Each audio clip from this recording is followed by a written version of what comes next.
Hello and welcome to Ohio Hobbies. Today we're breaking into this box of pennies to see what we can find. It is from Consumers. Unfortunately, it's already been opened. Normally I like to do the openings live, but I have a feeling the bank was using rolls out of here, and then when I asked for an extra box, they billed it for me, and that's why it was already open. But we're taking along our extra smiley. We got the trusty Craftsman screwdriver, and we've got a bunch of pennies to look through. And as I already figured, it is circulated. I did not take a peek at the top, but it looks like there's definitely some copper in there. I doubt we're gonna see anything crazy special, but you never know. Every once in a while you might get one of those wheat enders. Can you read that one? Check just a couple more. That one's an 80s. 83. And of course we wear 83s. Looking for possibly that elusive one that might have been stamped on a copper planchet. And that's another 83. Alright, anyway, enough of this. It's time to start cracking them open. We're going to start there with roll number 1. I'm going to bring you along for the ride. Hopefully we find a lot of things in here. I'm still waiting for my first ever Indian head. And I've got a whole lot of holes left to fill in that wheat book. And of course, I'm always looking. You know what? I have not found a proof penny at all. I've seen pictures. I've heard of people finding the double-headed pennies or magic coins, stuff like that. I have not found any of those. So it's about time that one of these boxes starts producing something like that for this guy. So sit back, enjoy the ride. I'll bring you along, and we'll open them up, see what we can find. Start this hunt off the right way. We got a wheat side up. 1937. All right, that's a way to start in the 30s. And there's another slick looking one. Nope, that's an 81. That might be it for this roll. I'm going to keep hunting. But that's a way to start off the box. First roll, we got a 30s wheatie. Roll number 4, I laid them out, and we're going to have 2 finds. We are going to have our first foreign, Canadian, from 1981. And farther down the line, we are going to have our second foreign, another Canadian. This one, 1985. Same roll, and we are going to have a 1989. And if we look, we have the reverse of the 98, which is there with no serif on the G. And that is the 89. That's the way it should be. So that's the error. That's the way it should be. So what we have under the scope is, let's go ahead and take a look. It is a 1989. And the reverse, right there, is the reverse of the 1988. Therefore, this is an error or a variety that we will be adding to the collection. I'll flip it up and then we'll revisit it again at the wrap up. But this is a 1989 with the reverse of a 1988. So we'll add that to the collection. Roll number 5, and we're going to have an awesome find as far as I'm concerned. We're going to find a counter stamped South Dakota from 2000. It's a 2000 Denver stamped South Dakota. And I do know that all 50 states, I believe, have been done. And people have collections out there. I don't even have close to 50 of these, but probably in the wrap up, what I'll do is I will bring out the ones I do have and give you an idea of how close I am, or I should say how far away I am from having all 50. But that's another one right there that I'm adding to the collection. All 7, I laid it out, and you can probably see right there, we got a couple more Canadians. We'll start with this one here, a 1965, 1 year off a young head. And the next one sitting back here is a 1966. And just so you can see it, right there we have a formative years, 2009. There we go. All right, well, I didn't see anything else when I laid this out, but I'm still going to go through and check it. We'll see if we got any other finds in roll number 7. If not, we're getting on to the roll number 8. Roll 8, and you see it there hanging out. We still only have 1 wheat so far, but we're going to have our 5th Canadian right here. A 1976 to add to the collection. So there we go, 5 Canadians, still 1 wheat. Just as I was saying it, roll number 8 here, same roll, hasn't changed. But we are going to have an obverse up, 1953 D. Almost looks like a woody, the wood grain in it. See if I can get a view of that. Yeah, that's a nice looking wood grain across there. Oh, 1953D. We're on the board with our 2nd wheat of the box. Roll 13, and I seen a date pop up right there. 1956 out of Philly. So we have our 3rd wheat. And right there, we're going to have our 6th Canadian. This one is 1971. So we're keeping it right around the same years, the same dates for Canadians. But I'll take a look and see if there's anything else. Roll 14, and I spotted a newer Canadian right here.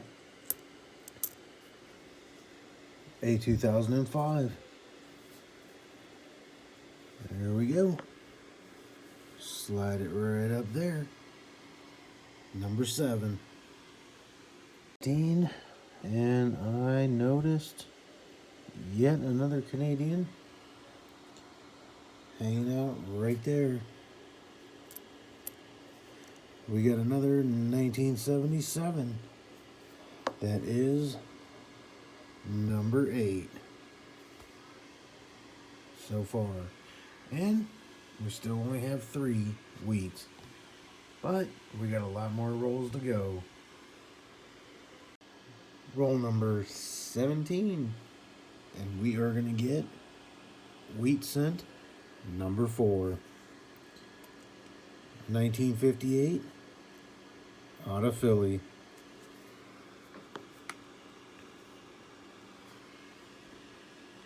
Roll number 19, and I spotted Canadian number 9.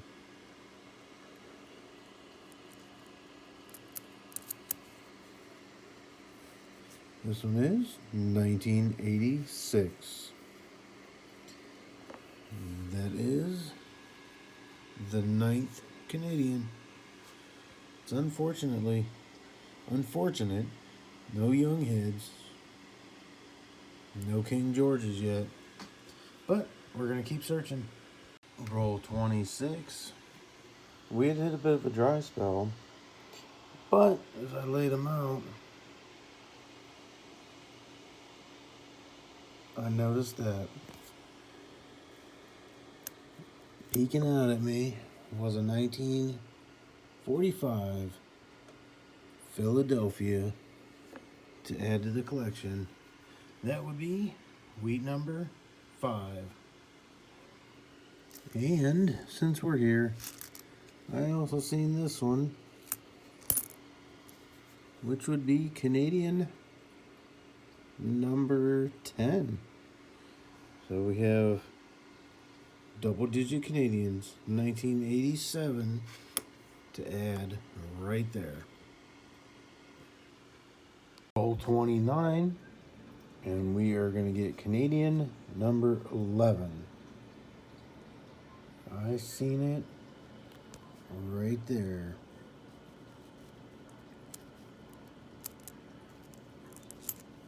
There it is. And it is a 2002.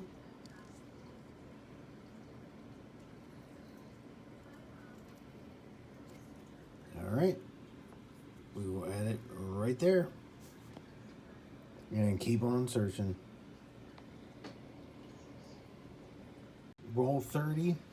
And I wasn't sure what it was. I picked it up and I went to flip it over and seen that it was a wheat reverse.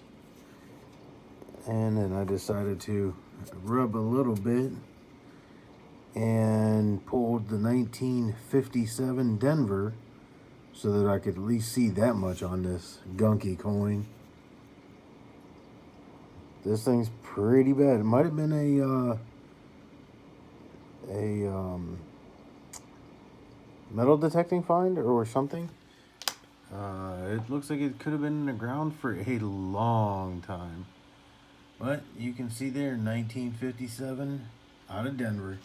So we will add it right there to the collection.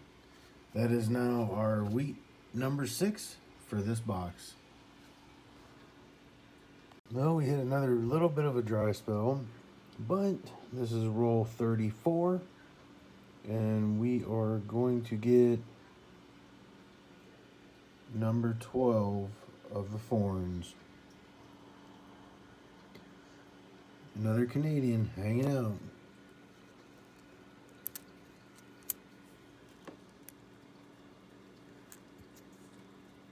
$1968. Still no young head. But we're getting a nice collection of Canadians there. 5. And I seen the date. And now you have 1938. And not in bad shape. A little bit of dirt around the date. A little bit of discoloring on the back. But all in all, for being a 1938, it's not in too bad a shape. We'll be happy to add that one right next to the 37 that we found in the beginning of the box. What else will this box hold? And I got curious about the 1938. So I looked, I brought out the book.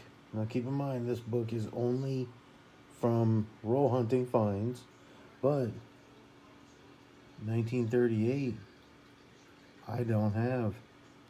So that one will be going in that hole and filling that spot. We're getting somewhere though.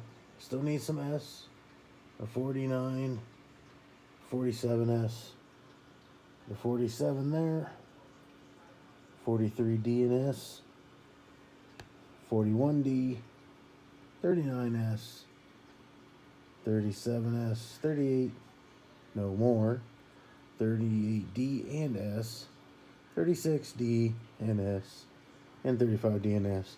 And of course, you know it's only going to get worse when we look at this side. Obviously,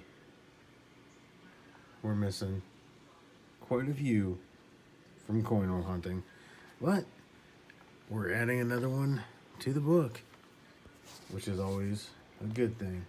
And it'd be even better if I keep my finger out of the camera, huh? All right. Well, now that we checked on that, now it's back to hunting. Roll 37, and if it wasn't for seeing the wheat, I would have never thought that that shiny little guy right there was a wheat cent.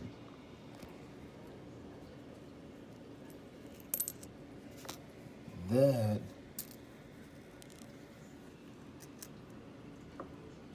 is in amazing shape. I'm guessing it's going to be new, 57, 58, newer, I should say. Based on that, 57D. So it's definitely newer, but this thing's in pretty nice shape. I'll take ones in that shape any day. Compared to the other 57, I don't even want to sit that with it. We're not even going to let those two touch. I don't want any of that funk getting on that nice scent. Okay, back to the search. Roll 39 is going to bring us our 13th Canadian. I believe it's right there, and it's got some goo on it. It looks dirty. And it is a 1974. There we go. That is number 13. And we'll keep going. Roll number 43. And we are going to get another wheat.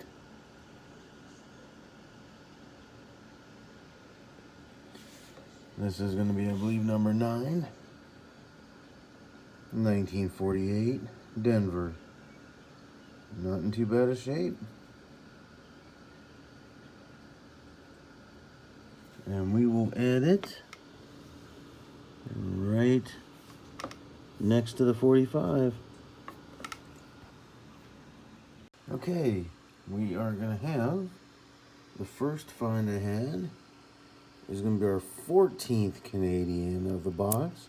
I noticed this one when I started laying out the roll. And it is a 2002. We will add that there. And then, as I finish laying out the roll, we have wheat. Let's see what we got here. It's got a bit of a dirty spot on it. But all in all, it's in pretty good condition. 1952, Denver. Put that right beside the 53. We have another one to add to the collection. And still 5 more rolls to go after I finish this one. Okay, it's time to wrap up another penny box. We are done hunting it, and we'll go through a bunch of the finds, and we'll let you know what we did find. We started off early with that 1989 error that has the 1988 reverse. If you want to see that in better detail, go back in the video if you missed it. Here we have two 1983s that have die cracks on them. Nothing major. Just on a reverse at the top of the Lincoln Memorial Building. There are some die cracks. And then this one just has a weird second rim around it. You can see at the top of the United States and an of and a running into America. It's like a secondary rim. So I pulled that one off to the side. We have a whole stack of 1960s D's. I think they're all D's. There might be some P's in there. I'm not sure. I'm going to check them for a large date, small date. I still haven't done that. I don't know why. It's just something I haven't done yet. And then we have only two 1959s. Right here we have all 4 versions of the 2009. Quite a few of those. This was interesting. We have 68, 69, 70, 72, 73, and then 5 74s, all San Francisco mint. So the only one we missed in this collection was a 71. And then we have our wheats. We had the 58, 257s, 56, 53, 52, 48, 45, the 1938, which does go in the book because I did not have it, the 37. And then the bulk of the finds are the Canadians. So it was 2, 4, 6, 8, 10, 12, 14. 14. Look at that. Sorry, 12. What am I thinking? Apparently I can't count today. No, 14. Wow. I give up. Okay, anyway. So there are 14 Canadians there. They will be going into my collection. Eventually I'm going to get a Canadian book and give it a shot.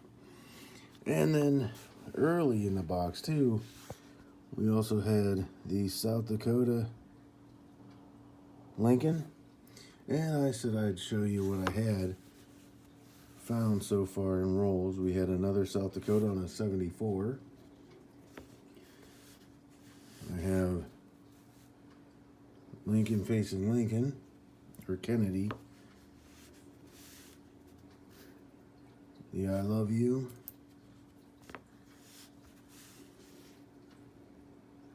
Another Lincoln facing Kennedy. And apparently I wanted to throw one on the floor, which was Utah.